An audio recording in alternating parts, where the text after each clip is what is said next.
महागणाधिपते नमः. श्री गुरुभ्यो नमः. श्री सरस्वत्यै नमः. श्री राम समर्थ. श्री सद्गुरु ब्रह्मचैतन्य महाराज की जय. आदिनाथ गुरु सकल सिद्धांचा मच्छिंद्र तयांचा मुख्य शिष्य. मच्छिंद्राने बोध गोरक्षासी केला. गोरक्ष ओळला गहिनी प्रती. गहिनी प्रसादे निवृत्ती दातारू. ज्ञानदेवा सार चोजविले.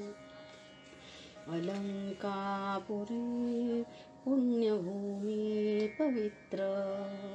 जिथे नांदतो ज्ञानराजा सुपात्र. तया आठविता महापुण्य राशी. नमस्कार माझा सद्गुरु श्री ज्ञानेश्वराशी. ज्ञानराज माझी योग्याची माऊली. ज्ञानराज माझी योग्याची माऊली. ज्ञानराज माझी योग्याची माऊली. ज्ञानराज माझी योग्याची माऊली. ज्ञानराज माझी योग्याची माऊली. विठ्ठल विठ्ठल विठ्ठला हरी ओम विठ्ठला. विठ्ठल विठ्ठल विठ्ठला हरी ओम विठ्ठला. माय बापा विठ्ठला हरी ओम विठ्ठला. माय बापा विठ्ठला हरी ओम विठ्ठला. विठ्ठल विठ्ठल विठ्ठला हरी ओम विठ्ठला. विठ्ठल विठ्ठल विठ्ठला हरी ओम विठ्ठला. हरी ओम विठ्ठला. हरी ओम विठ्ठला. माय बापा विठ्ठला हरी ओम विठ्ठला. हरी ओम विठ्ठला. हरी हरी हरी हरी हरी ओम विठ्ठला. माय बापा विठ्ठला हरी ओम विठ्ठला. हरी ओम विठ्ठला. विठ्ठल विठ्ठल विठ्ठला हरी ओम विठ्ठला. माय बापा विठ्ठला हरी ओम विठ्ठला. माय बापा विठ्ठला हरी ओम विठ्ठला. विठ्ठल विठ्ठल विठ्ठला हरी ओम विठ्ठला. श्री सद्गुरु ब्रह्मचैतन्य महाराज की जय. माऊली महावैष्णव श्री ज्ञानेश्वर महाराज की जय.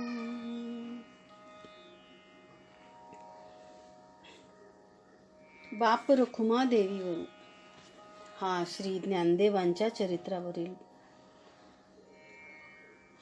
भाग प्रकरण 17 आपण पाहत आहोत. प्रथम सर्व हृदयीच्या भगवंतास नमस्कार करून मी हे विवेचन चालू करत आहे.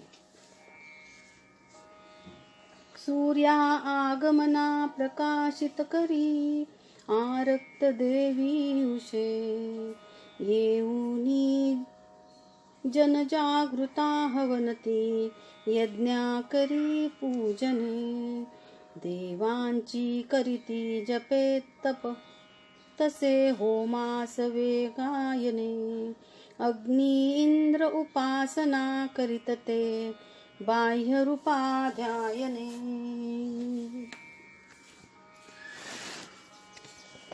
विठ्ठल पंत ऋग्वेदातील उषा देवींच्या स्तुतीचा. उषा सूक्तातील वरील अर्थाची ऋचा म्हणत होते. त्यांचे शब्द स्पष्ट व सावकाशपणे उच्चारले जात होते. अर्ध्या अर्ध्या चरणावर ते थांबत होते. त्यांचे पुनरुच्चारण ऐकल्यावर ते पुढील अर्धा चरण म्हणत आणि अशा प्रकारे त्यांच्या समवेत शिष्यरूपाने त्यांची दोन्ही मुले निवृत्तीवर ज्ञानदेव हजर होते. उषा स्तवनाच्या पहिल्या पाठापासून मुलांच्या विद्याग्रहणाला विठ्ठलपंतांनी प्रारंभ केला होता. आतापर्यंत त्यांनी पिता या नात्याने शिकवले होते, पण ब्रह्मवृंदाच्या धर्मसभेतील एकूण वातावरण पाहता त्यांच्या असे लक्षात आले की आपल्या मुलाच्या मुंजी होणे अवघड आहे आणि मुंजी जर वेळेवर झाल्या नाहीत तर त्यांचे शिक्षण तरी कसे होणार व केव्हा होणार. तेव्हा शास्त्री बुवांनी सुचवल्यावरून विठ्ठलपंतांनी मुलांना स्वतःच शिकवण्याचा निर्णय घेतला. त्यासाठी रुक्मिणीचीही संमती मिळवली होती आणि त्याची मुहूर्तमेढ चैत्र पाडव्याला करण्याचे ठरवले होते. त्याप्रमाणे आज सकाळपासून उषा देवीच्या स्तुती स्तोत्राने त्यांनी हे ज्ञानसत्र सुरू केले होते. विठ्ठलपंत दोघांना उद्देशून म्हणाले, बाळांनो, आता या उषेच्या प्रभेकडे पहा. त्या तेजाचे ध्यान करीत डोळे मिटा. दोघांनी त्याप्रमाणे केले. झोपडीच्या शेजारील टेकडावर या त्रिमूर्ती उभ्या होत्या. पूर्वेकडील प्रकाशामुळे त्यांच्या पाठमोऱ्या आकृत्या रुक्मिणी झोपडीच्या दारातून न्याहाळीत होती. सोपान मुक्ता झोपलेली होती. क्षितिजावर रक्तिमा उधळत सूर्यदेवाचे आगमन होत होते. सूर्याची तेजस्वी कड क्षितिजाला टेकलेली विठ्ठलपंतांनी पाहिली व निवृत्ती ज्ञानदेवाला ते म्हणाले, निवृत्ती ज्ञानदेवा, तुम्ही डोळे उघडा. हा सूर्य उदयाला येत आहे, तेव्हा आपण सूर्याची स्तुती करूयात. देवा यज्ञ रहस्य जाणतसे, ज्ञानी प्रकाशी पपी. तेजस्वी कनकी जना हितरती, बैसे रथी हा पपी. स्तोत्राने तुझला स्तविती, उदयी जे पाहती ये पपी. संपत्ती तव ठेव भक्तगण, पावे कृपेने पपी. विठ्ठलपंतांनी सवितृस्तुतीच्या सूक्तातील ऋग्वेदातील वरील अर्थाची ऋचा अर्ध्या अर्ध्या चरणाने म्हटली. त्याप्रमाणे त्यांच्या मागून निवृत्ती ज्ञानदेवांनी ती म्हणली. विठ्ठलपंत म्हणाले, बाळांनो, आपणाला होम करून त्यात हवन करण्याचा अधिकार नाही, पण निसर्गाने सूर्यरूपी अग्निकुंड पेटवूनच दिले आहे. त्याच्या समृद्ध ज्वाला या जगाला प्रकाश देत आहेत. तेव्हा आपण या अग्निकुंडात स्तवनरूपी हवन करून त्याची पूजा करूयात व त्याला प्रार्थना करू. असे म्हणून विठ्ठलपंतांनी सूर्यसूक्ताची खालील अर्थाची एक ऋचा म्हणली. तेजस्वी बहु प्रसिद्ध अनला, ज्ञानी विधाता तसा. निर्दोष स्तवना प्रदित्त अमुचे, होई स्वीकारी यशा. आम्हा तू धन दे प्रसन्न बहुदा, होऊन गाई तशा. संपत्ती पशु सस्य धान्य करी निकरी, संपन्न दे वैभवा. सर्वांनी एका दीर्घ ओंकाराच्या ध्वनीने आसमंत भरून टाकला व नमस्कार करून ते झोपडीकडे वळले. रुक्मिणीने दारात ओवाळण्याची तयारी ठेवली होती. तिघेही दारात येताच तिने तिघांच्या पायावर पाणी घालून त्यांच्या कपाळी कुंकू रेखले व आरती वाळून त्यांना आत घेतले. देव्हाऱ्यातील गोपाळकृष्णापुढे विठ्ठलपंतांनी दोघांना बसवले. तेही एका बाजूला बसले. ओंकाराचा उच्चार करून विठ्ठलपंतांनी ओंकाराचे महत्त्व सांगितले. विठ्ठलपंत म्हणाले, बाळांनो, ऐका. ओंकार हेच शब्दब्रह्म आहे, सगुण ब्रह्म आहे, आदी ब्रह्म आहे, निर्गुण निराकार ब्रह्माचे ते वाचक निर्देशक आहे. त्याच्या जपानेच ब्रह्मदेवाला सृष्टी उत्पत्तीचे सामर्थ्य प्राप्त होते. ओंकार हेच वर्णमालेचे मूळ आहे.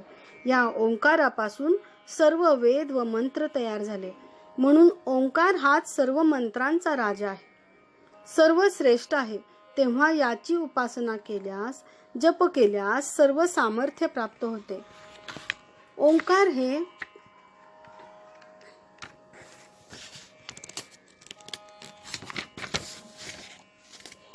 गणेशाचेही स्वरूप आहे. गणेश विद्येची देवता आहे.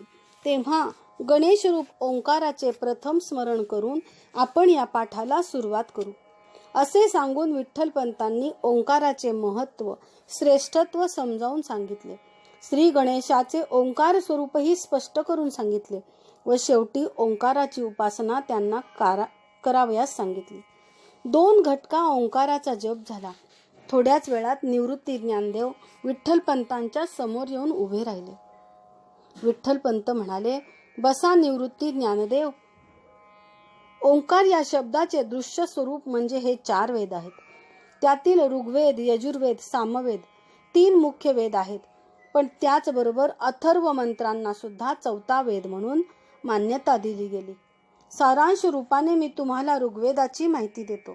त्यानंतर आपण त्यातील ऋचांचा विचार करू. ज्ञानदेव मध्येच विचारतो, पण बाबा ऋग्वेद या शब्दाचा अर्थ काय? विठ्ठलपंत म्हणतात, ज्ञाना, ऋक म्हणजे संपत्ती, ठेवा, वेद म्हणजे जाणा, समजून घ्या. संपत्ती म्हणजे ज्ञानाची संपत्ती, विद्येची संपत्ती जाणून घ्या असा अर्थ होतो. निवृत्ती, ज्ञाना जाणून घ्या असे का म्हणले आहे? ज्याप्रमाणे कष्ट केल्याशिवाय धनप्राप्ती होत नाही, तसे विचार चिंतन केल्याशिवाय ज्ञान प्राप्त होत नाही. ऋग्वेदातील मंत्र रचना ही सुप्त अर्थाची आहे. उपमा अलंकारांनी, दृष्टांतांनी, वेगवेगळ्या रूपकांनी परमेश्वराचे वर्णन यात केले आहे. त्याची स्तुती स्तोत्रे गायली आहेत. निर्गुण निराकार परमेश्वराचे स्वरूप नष्ट करण्याचा प्रयत्न केला आहे. अनेक ऋषीमुनींनी या परमेश्वराचे स्वरूप स्पष्ट करताना वेगवेगळ्या देवतांची रूपे त्याला दिलेली आहेत. ऋग्वेदात पंचमहाभूते, पृथ्वी, सृष्टी, सप्तभुवने यांच्या निर्मितीचे रहस्य वर्णन केलेले आहे. पण ते सर्व स्तुती स्तोत्रांच्या रूपाने असल्याने सहज वाचून समजत नाही. तर त्यासाठी गुरुकुलात राहून ही विद्या संपादन करावयास पाहिजे. मगच त्याचे योग्य ज्ञान होते. म्हणून त्यांना वेद म्हणले आहे. शिवाय ज्ञानदेवा, जाणा हा आदेशच आहे. याचा अर्थ, यातील सिद्धांत हे सत्य सिद्ध आहेत. यावर शंका घेऊन केवळ काल्पनिक म्हणून त्याकडे दुर्लक्ष करण्यासारखे नाही. म्हणून त्यात जे प्रतिपादन केले आहे ते खरे मानून त्यातील रहस्य समजावून घेणे आवश्यक आहे. निवृत्ती म्हणतो, बाबा, पण हे जाणल्याने काय होते? या प्रकारचे ज्ञान नसलेले कितीतरी लोक या जगात आहेत. त्यांचे जीवन कोठे अडल्यासारखे वाटत नाही. शिवाय कित्येक ब्राह्मण असे असतील की त्यांना हे सर्व ज्ञान घेणे जमले नसेल व त्यांनी तसा प्रयत्न केला नसेल. मग त्यांच्या ब्राह्मणत्वाला तरी कोठे बाध येत आहे? रुक्मिणी हा संवाद ऐकत होती. तिला निवृत्तीची शंका ऐकून कौतुक वाटले. रुक्मिणीच्या वडिलांना, सिद्धोपंतांना तरी कोठे एवढे माहीत होते, पण त्यांच्या जीवनात खरोखरीच कोठे अडले नाही. त्यामुळे विठ्ठलपंत आता या प्रश्नाला काय उत्तर देतात ते ऐकण्यास रुक्मिणी उत्सुक होती. विठ्ठलपंतांनी रुक्मिणीकडे पाहिले. त्यांच्या अपेक्षेप्रमाणे रुक्मिणीला हा प्रश्न आवडला हे तिच्या चेहऱ्यावरून विठ्ठलपंतांना कळून आले. ते म्हणाले, निवृत्ती, तू तर अगदी महत्वाची शंका विचारलीस. तुझे म्हणणे एकदम बरोबर आहे की या प्रकारचे ज्ञान पुष्कळ लोकांना नाही, तरी त्यांचे जीवन कोठेही अडत नाही. निवृत्ती, जीवन म्हणजे काय? 2 वेळा जेवणे, झोपणे याला जीवन असे म्हणायचे असेल तर मनुष्यापेक्षाही अज्ञानी असलेले पशु, पक्षी, मृग, कीटक, जलचर प्राणी असे सर्व जीवन जगत असतात. परमेश्वराने जन्मलेल्या प्रत्येक प्राण्याच्या अन्नाची सोय येथे केली आहे. प्रयत्नाने त्याने मिळवायचे आहे एवढेच. पण या सगळ्या प्राण्यात मनुष्याला परमेश्वराने मन व बुद्धी जास्त दिली आहे की ज्याचा त्याने उपयोग करायचा आहे. 2 वेळा जेवणापुरते मिळवायचे एवढेच जर ज्ञान मनुष्यानेही आत्मसात केले तर तो प्राण्यामध्ये आणि आपल्यामध्ये वेगळेपणा काय राहिला? सांग बरे. निवृत्ती म्हणतो, खरे आहे बाबा. विठ्ठलपंत म्हणतात, मग या बुद्धीचा उपयोग मनुष्याने कशासाठी करायचा आहे? तर परमेश्वराची अशी इच्छा आहे की मनुष्यानं परमेश्वराचं ज्ञान करून घ्यावं. परमेश्वर कसा आहे आपण आजच्या सकाळच्या उषा देवी, सवितृदेव व अग्निदेव यांच्या स्तवनात काय मागितले आहे? तर आपण ज्ञानवान व्हावे असे मागितले आहे. बुद्धीची संपत्ती तू आम्हाला प्रदान कर असे सांगितले आहे. कारण परमेश्वर हा ज्ञानवान ज्ञानरूप आहे. मानवाने परमेश्वराचे स्वरूप जाणून घेतल्याने परमेश्वराला आनंद होतो. परमेश्वर त्या मानवाला पुरुषाला आपले वैभव सामर्थ्य प्रदान करतो. तो पुरुषही परमेश्वर रूप होतो. दुसरी महत्वाची गोष्ट म्हणजे जन्ममरणाचे चक्र 84 लक्ष योनीचा फेरा चुकवण्यासाठीही हे ज्ञान आवश्यक आहे. जे लोक ज्ञान प्राप्त करून घेत नाहीत त्यांना अनेक योनीतून फिरावे लागते व वारंवार जन्ममरण भोगावे लागतात. म्हणून हा भोग टाळण्यासाठी आपण हे ज्ञान प्राप्त करून घेतले पाहिजे. निवृत्ती ज्ञाना, तुम्हाला या गोष्टी एकदम समजणार नाहीत. हळूहळू समजतील. तरीही तुम्हाला जी शंका येत असेल ती तुम्ही विचारत जा. निवृत्तीने विचारलेल्या प्रश्नाचे विठ्ठलपंतांनी दिलेले उत्तर ऐकून रुक्मिणीचे समाधान झाले. निवृत्ती व ज्ञानदेवाला ते कितपत समजले असेल ते असो, पण दोघेही म्हणाले, बाबा तुम्ही आम्हाला शिकवा, आम्ही ते सर्व शिकून घेऊ. विठ्ठलपंतांना हे शब्द ऐकून आनंद झाला. त्यांनी दोघांना दोन बाजूला मांडीवर घेतले. त्यांच्या मस्तकांचे अवघ्राण केले. विठ्ठलपंत पुढे म्हणाले, निवृत्ती ज्ञाना, तुम्ही जेवढे शिकाल तेवढे मी तुम्हाला शिकवेन. निवृत्ती ज्ञाना दोघेही मांडीवरून उठून सोपान मुक्ताकडे गेली. सोपान मुक्ताला खेळवत होता. चुलीवर आज काहीतरी गोड शिजत होते, कारण आज पाडवा होता. शिवाय निवृत्ती ज्ञानदेवाचा आजचा गुरुकुलातील पहिला दिवस होता. विठ्ठलपंतांनी झोपडीलाच गुरुकुलाची उपमा दिली. ती रुक्मिणीने ऐकली होती. तेव्हा पहिल्या 2 शिष्यांसाठी तिने पुरण घातले होते. विठ्ठलपंतांची शिकवण्याची पद्धत फारच चांगली होती. मुलांना शिकवण्याची मुभा मिळाल्याने त्यांना फार आनंद झाला होता.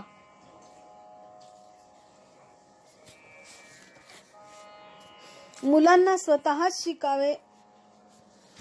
शिकवावे अशीच त्यांची मनीषा होती.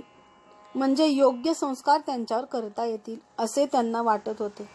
पण ज्या परिस्थितीत त्यांच्याकडे ही कामगिरी आली होती त्याचे त्यांना वाईट वाटत होते.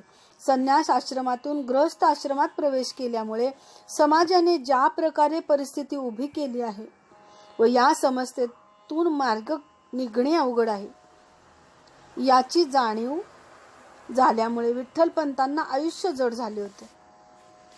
झालेला दृष्टांत, त्यानंतर जन्माला येणारी ही मुले, या कारणानेच ते केवळ दिवस काढत होते.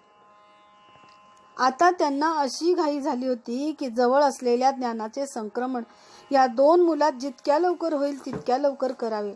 कारण पुढे कदाचित धर्मसभा भरून देहांत प्रायश्चित्त सांगितले तर वेळ मिळणार नाही असा त्यांचा अंदाज होता. म्हणून त्यांनी पूर्ण दिवसाचे शिकवण्याचे असे वेळापत्रक तयार केले की सकाळच्या 2 प्रहरात वेदांचा अभ्यास, मध्यान्नानंतर 2 प्रहर कथारूपाने पुराणांचे ज्ञान, संध्याकाळी वैज्ञानिक गोष्टीचे ज्ञान व व्यवहार ज्ञान व रात्री देवतांच्या स्तुतिस्तोत्रांच्या रूपाने काही पाठांतर. या प्रकारामुळे दिवसभरात अनेक विषय बदलतात. अभ्यासाचा दबाव येतो असेही मुलांना वाटत नाही. ज्ञान हे विज्ञानसहित दिले जाईल. दुसऱ्या एका महत्वाच्या गोष्टीचा विचार विठ्ठलपंतांनी केलेला होता. तो म्हणजे निवृत्ती ज्ञानदेव यांना विठ्ठलपंत शिकवणार व त्या दोघांनी पुढे सोपान मुक्ताला शिकवावे. अशा पद्धतीने सर्व मुले शहाणी व्हावी अशी त्यांची योजना होती. ती पूर्णत्वाला जाईल असेही त्यांना वाटत होते. विठ्ठलपंतांनी निवृत्ती ज्ञानदेवाला हाक मारली. दोघेही विठ्ठलपंतांसमोर येऊन बसले. विठ्ठलपंत म्हणाले, निवृत्ती ज्ञानदेवा, देव कुठे राहतात? ज्ञानदेव म्हणतात, देव आकाशात राहतात. निवृत्ती म्हणतो, बाबा सकाळी उपासनेत उषा स्तोत्र म्हणले, त्यात देवयज्ञ लोक करू लागतात असे म्हटले आहे. तो देवयज्ञ म्हणजे काय? विठ्ठलपंत म्हणतात, बाळांनो, यज्ञ अनेक प्रकारचे आहेत. देवांसाठी केलेला यज्ञ तो देवयज्ञ होय. यावर निवृत्ती म्हणतात, बाबा यज्ञ केल्याने काय होते? विठ्ठलपंत म्हणतात, निवृत्ती, यज्ञ याचा अर्थ त्याग, देवांसाठी केलेला त्याग, त्याला देवयज्ञ म्हणतात. अग्नी ही सुद्धा एक देवता आहे. देव स्वर्गात राहतात, मनुष्य पृथ्वीवर राहतो. समजा काही वस्तू देवाला द्यायच्या असतील तर त्या देवाला स्वर्गात कोण नेऊन देणार? म्हणून अग्नी ही देवता यज्ञकुंडात टाकलेले हविद्रव्य त्या देवतेला नेऊन देते. म्हणून स्तुती करणाऱ्या ऋषीमुनींनी अग्नीची ही स्तुती केली आहे. अग्नीला देव मनुष्य यातील दुवा मानला आहे. त्याप्रमाणे सांडणी स्वार ज्याच्या त्याच्या नावाचे लखोटे त्या गावाला नेऊन देतो. त्याप्रमाणे यजमान म्हणजे जो यज्ञ करतो तो ज्या देवतेच्या उद्देशाने यज्ञ करतो त्या देवतेचे नाव घेऊन हवन करतो, तो पदार्थ अग्नी त्या देवताप्रत नेऊन पोचवतो. सर्व देवतांमध्ये अग्नीची स्तुती सुद्धा महत्वाची आहे. म्हणून ऋग्वेदाच्या सुरुवातीची ऋचा ही त्या यज्ञातील अग्नीला उद्देशून लिहिली आहे. त्यात अग्नीची स्तुती केली आहे. मी ऋचा म्हणतो, तुम्ही माझ्या मागून म्हणा. अग्निमिळे पुरोहितम यज्ञस्य देवम ऋत्विजम होतारम रत्न धातमम. यज्ञात पुढे स्थापन केलेल्या प्रज्वलित देवांना बोलवणाऱ्या ऋत्विज व अत्यंत ऐश्वर्यपंत संपन्न अग्नीची मी स्तुती करतो आहे. विठ्ठलपंतांच्या मागून निवृत्ती ज्ञानदेव यांनी ऋग्वेदाची पहिली ऋचा म्हणून ज्ञानप्राप्तीचा श्री गणेशा केला. त्यानंतर विठ्ठलपंतांनी याचा अर्थही समजावून सांगितला. श्रीमद भगवद्गीतेच्या 2ऱ्या अध्यायातील एक श्लोक विठ्ठलपंतांना फार महत्वाचा वाटत असे. तो श्लोक म्हणजे यावनर्थे उदपाने सर्वतः संप्लुतोदके तवान सर्वेषु वेदेषु ब्राह्मणस्य विजानतः. या श्लोकाचे ते नेहमी स्मरण ठेवत. त्यामुळे ऋग्वेदातील काही निवडक सूक्ते ऋचा त्यांनी मुलांना शिकवण्याचे व त्यांचे पाठांतर करून घेण्याचे ठरवले होते. बाकीच्या सूक्तांचा व मंडळांचा गोषवारा ते सांगणार होते. त्यामुळे साहजिकच मुलांच्या आत्मविकासाच्या दृष्टीने या ज्ञानाचा जास्तीत जास्त उपयोग होणार होता व थोडक्या काळात शिक्षणाचा पसारा आवरणे शक्य होणार होते, अशी विठ्ठलपंतांची योजना होती. विठ्ठलपंतांच्या समोर निवृत्ती ज्ञानदेव बसले होते. विठ्ठलपंत पूर्वीच्या ऋषीमुनींनी निसर्गाचा सखोल अभ्यास केला होता. त्यातून प्राप्त झालेल्या ज्ञानाची पेरणी त्यांनी देवतांच्या स्तुती स्तोत्रांमध्ये केली आहे. त्यामुळे ही स्तुती स्तोत्रे म्हणजे केवळ काहीही विशेषणे लावून देवांची स्तुती केली आहे असे नाही, तर आता ही ऋचा पहा असे म्हणून विठ्ठलपंतांनी संस्कृत ऋचा म्हणून दाखवली व तिचा अर्थही स्पष्ट करून सांगितला. पुढे ते म्हणाले, उषा देवीच्या मागे सूर्य किती लांब असतो याचे प्रमाण ऋचेमध्ये दिले आहे. ते म्हणजे 30 योजने दूर, म्हणजे उषेच्या आगमनानंतर किती वेळाने सूर्योदय होतो याचा अंदाज काढता येतो. तसेच सूर्यप्रकाशाची जाणीव सूर्योदयापूर्वी किती वेळ आधी होते हेही समजते. त्यानंतर विठ्ठलपंतांनी सूर्याच्या गतीवरून कालमापन कसे होते हेही मुलांना समजावून सांगितले. संध्याकाळची वेळ होती. मुक्ता विठ्ठलपंतांच्या मांडीवर बसली होती. सोपान रुक्मिणीच्या मांडीवर बसला होता. निवृत्ती ज्ञानदेव विठ्ठलपंतांच्या शेजारी बसले होते. सूर्यास्ताची पश्चिमेकडील लाली हळूहळू कमी होऊ लागली होती व अंधाराचे साम्राज्य भोवताली पसरू लागले होते. आकाशातील देवाचे दिवे हळूहळू पाजळू लागले होते आणि हे दृश्य पाहून निवृत्ती ज्ञानदेवांना आनंद झाला. त्यांच्या चेहऱ्यावर तो दिसत होता. ज्ञानदेवांनी विचारले, बाबा, या चांदण्या आत्ताच कशा हो दिसू लागल्या? सूर्यदेव असताना त्या विझलेल्या होत्या का? आणि म्हणून अंधार पडू लागताच देवांनी त्या लावल्या आहेत का? विठ्ठलपंत म्हणतात, ज्ञानदेवा, तू लहान होतास सोपाना एवढा, म्हणून तुला त्यावेळी तसे सांगितलं ते. पण तसे नसते. लहान असल्याने तुला त्याचे कारण कळले नसते. त्याचे खरे कारण असे आहे, सूर्य उगवल्यावर आपण घरातील दिवा लावला तर त्याचा प्रकाश पडेल का? नाही. विठ्ठलपंत म्हणतात, का? ज्ञानदेव म्हणतात, कारण दिवा छोटा, त्याचा प्रकाशही लहान, म्हणून सूर्य मोठा, त्याचा प्रकाशही खूप मोठा आहे. विठ्ठलपंत म्हणतात एकदम बरोबर. तसेच या चांदण्या दिवसाही असतात व सूर्यप्रकाशात त्या दिसत नाहीत. सूर्य अस्ताला गेला की त्या दिसू लागतात, म्हणून आपल्याला वाटते की त्या रात्रीच दिसू लागतात, म्हणजे देव त्या पाजळतात. पण ज्ञाना ही सुद्धा देवाचीच किमया आहे. पूर्वीच्या ऋषीमुनींनी निसर्गाचेच हे सामर्थ्य वैभव पाहिले, म्हणून त्यांनी त्याची स्तुती केली आहे. सकाळच्या संधी प्रकाशाला उषा म्हणतात, तर हिला निशा म्हणतात. निशा म्हणजे रात्र. ऋषींनी यांना बहिणी म्हणले आहे, कारण त्या दोघी एकमेकींच्या मागे धावत असतात, त्यामुळेच दिवस रात्र होतात. अशाच अर्थाचे एक उषा सूक्त आहे. बाबा मग ते उषा सूक्त म्हणा ना. निवृत्ती म्हणाला. विठ्ठलपंत म्हणतो, ऐका. विठ्ठलपंतांनी ऋग्वेदातील खालील अर्थाची एक ऋचा म्हणली.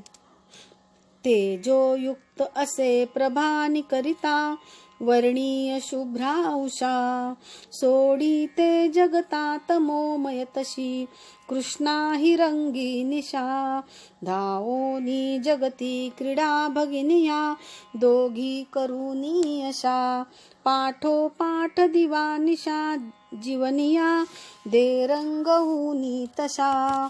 आणि मग विठ्ठलपंतांनी दिवस रात्र कसे होतात, सूर्यभ्रमण चंद्रभ्रमण कसे होते, त्यात मास पक्ष कसे होतात, तिथी म्हणजे काय, तिचा चंद्र सूर्य उगवण्याशी काय संबंध आहे, तिथी वृद्धी व तिथी क्षय कसे होतात, सूर्य संक्रमण म्हणजे काय, चंद्रमास सूर्यमास याचे नाते काय, त्यामुळे अधिक मास कसा येतो, पंचांग म्हणजे काय, ग्रहणे कशी होतात, नक्षत्र व राशी यांचा संबंध काय, अशा प्रकारे सर्व गोष्टींची माहिती रात्रीच्या या बैठकीत विठ्ठलपंतांनी मुलांना हळूहळू दिली.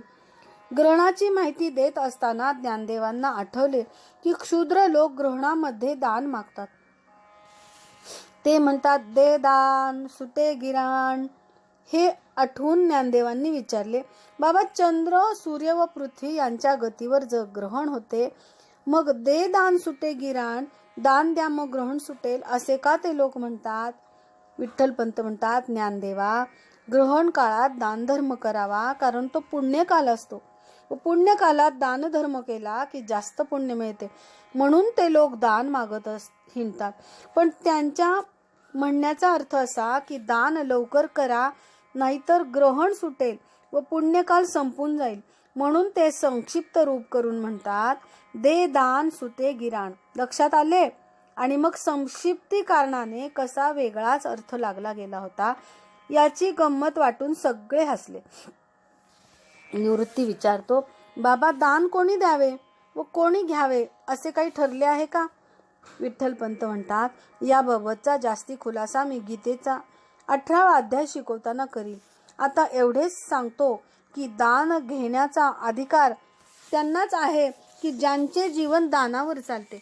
ते सर्वसाधारणपणे भिक्षुक ब्राह्मण असतात. दान कोणीही घेऊ शकतो. दान देण्याला वर्णाश्रमाचे बंधन नाही. दुसरी महत्वाची गोष्ट, दान देणाऱ्याने एखाद्याला दान देऊ केले तर दान घेणारा जर तयार नसेल तर तो दान नाकारू शकतो.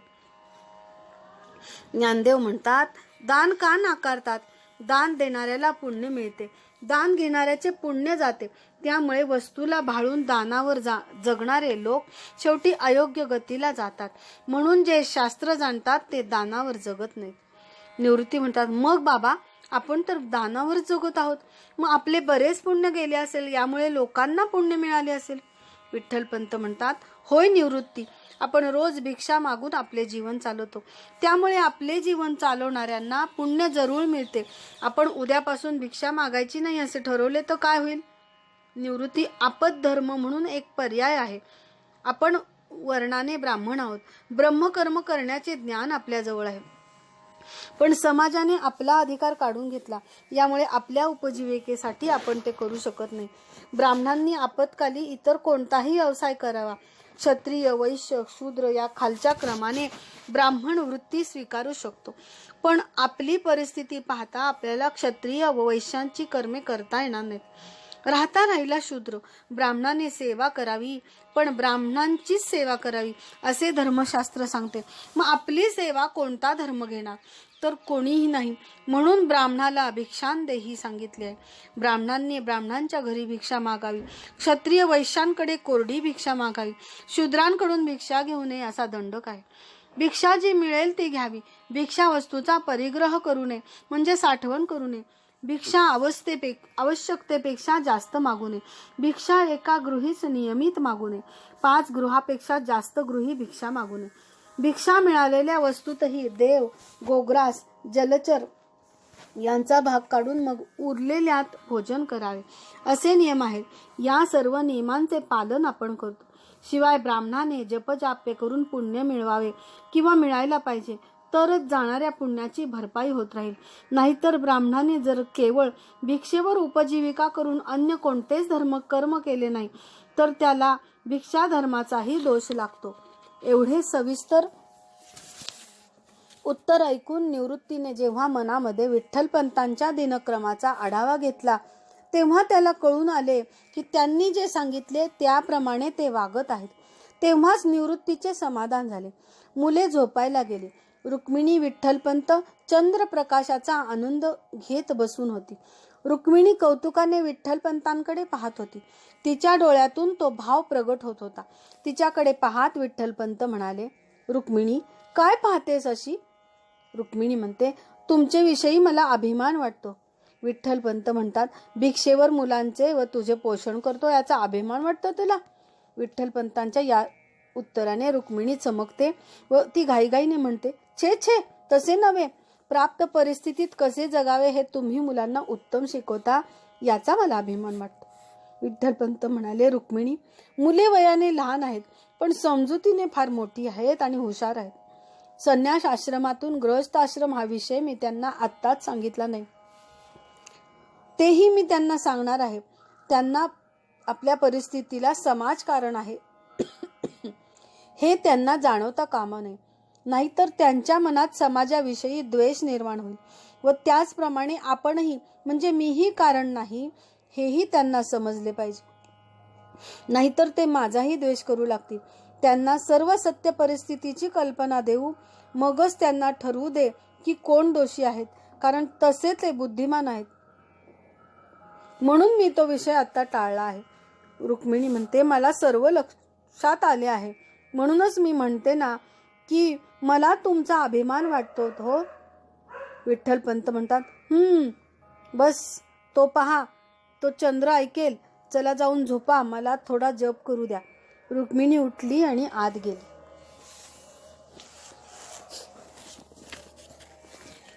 आजची ही वाचन सेवा श्री महाराजांच्या कृपेने पूर्णत्वास गेली.